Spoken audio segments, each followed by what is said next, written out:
Hi there, welcome to Monday Magic, my series of weekly coaching tips and concepts that you can take away and use in your everyday life and hopefully make life a little bit more peachy. So today is about amygdala hijack.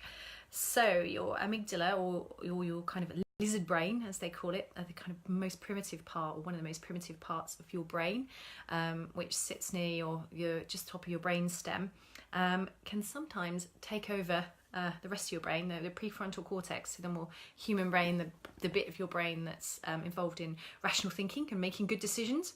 And this is to do with the fight or flight response, which you may well have heard of, which evolved. It's basically, it's really good that it evolved in humans, because we wouldn't be alive if it wasn't there. It's a fear response, and kind of a long term, it's a stress response. And you know, if we hadn't evolved this, then you know we'd all have been eaten by saber-toothed tigers back on the plains bazillions of years ago. So it's fear and anxiety.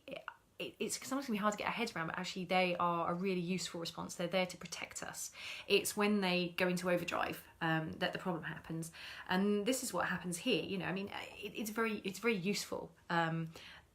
This kind of drop everything, just focus on the fight or flight response. So okay, so if there is a threat that's real out there, and your body just kind of suspends all other functioning, and discharges to the sympathetic nervous system, and just fills your body full of hormones and readiness to either fight or flight.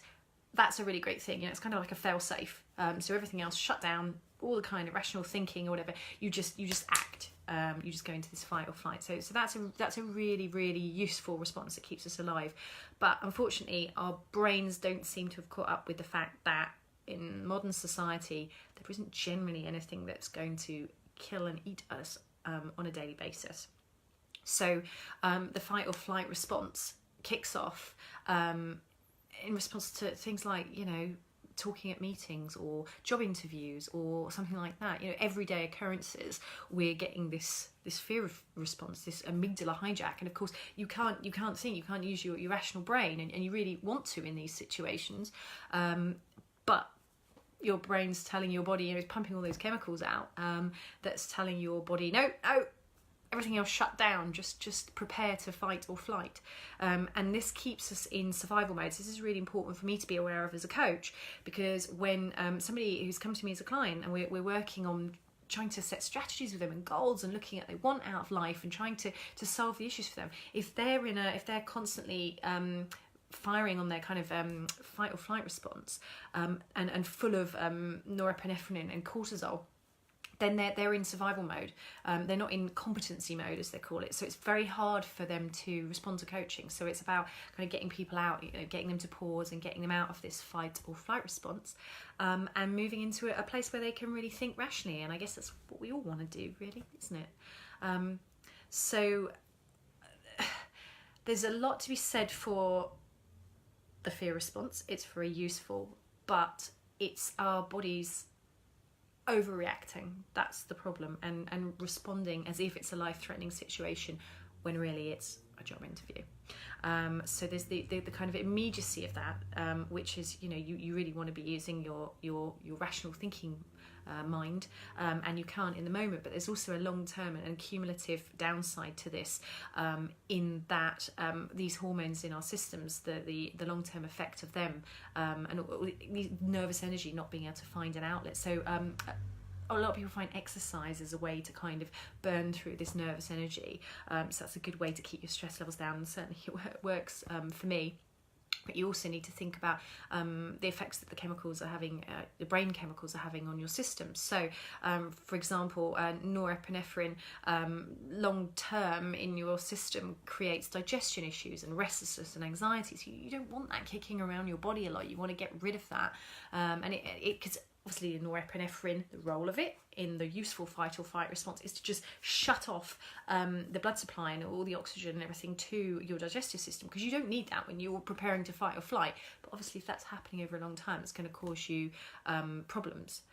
Also, when this switch is stuck in the on position all the time, the cortisol, the stress hormone, is flooding in, and it suppresses the immune system on a long-term basis. Now, you know, in the moment, in a fight or flight situation, yes, you don't really care about your immune system working so much, you don't care about your digestion and all of this, but obviously you can imagine the long-term effects of having malfunctions in these systems. So short-term and long-term, the amygdala hijack of your brain can be an issue. So taking steps to keep your stress levels down, to exercise, to eat well. I mean, obviously, you know, these have great effects on all parts of your body, and should be part of your lifestyle. But also just trying to slow down in a situation where you get this amygdala hijack. It can be hard to stop and to try and get the prefrontal cortex to kick in, because it's being taken over. But the more work you can do beforehand, and the more thinking about it, and the more pausing you can do to consider your response to situations, the better. And the better long-term management you can do of your stress and keeping those levels down, the better. So amygdala hijack, not necessarily our friend in the modern age, the fight or flight response, but there for a reason. There to keep us alive, but by being aware of it, that's what I'm hoping to do through this coaching tip or this coaching concept, is by being aware that that's what's going on, you can better understand it, and then you can, by being aware of something, then you can go on to do something about it. So have an awareness, learn about these things, have an understanding of them, more chance of acting in a more useful way to you in the future. I won't say a better way, it's all subjective. So I hope that's useful, something to think about at least, something to maybe be aware of. So next time you're feeling maybe flustered in a job situation, or a job interview situation, or a work meeting, and you can't get the words out, you know why. Sorry, I just had something pop up on my screen. There we go, ignore that. So yeah, I hope that helps. I hope you have a lovely evening. It's certainly gorgeous and sunny here, and I really hope that you can find even just something in this to take away and use in your everyday life. Feel free to share, feel free to comment, tell me, what's useful to you guys. What do you want to know about? What do you want to have some tips around for coaching? Think of me as being your online coach here. This is tips on stuff. There's a million and one things, tools and different ways of looking at that I've sort of built up over the years. So I'm going to keep bringing these out, but if there's something that would be really useful to you, you want me to talk about, you want us to engage and ask questions, please let me know. I'd love to hear from you. So either in the comments below or at joe@joeritchie.com. Thanks, take care, have a good evening, bye.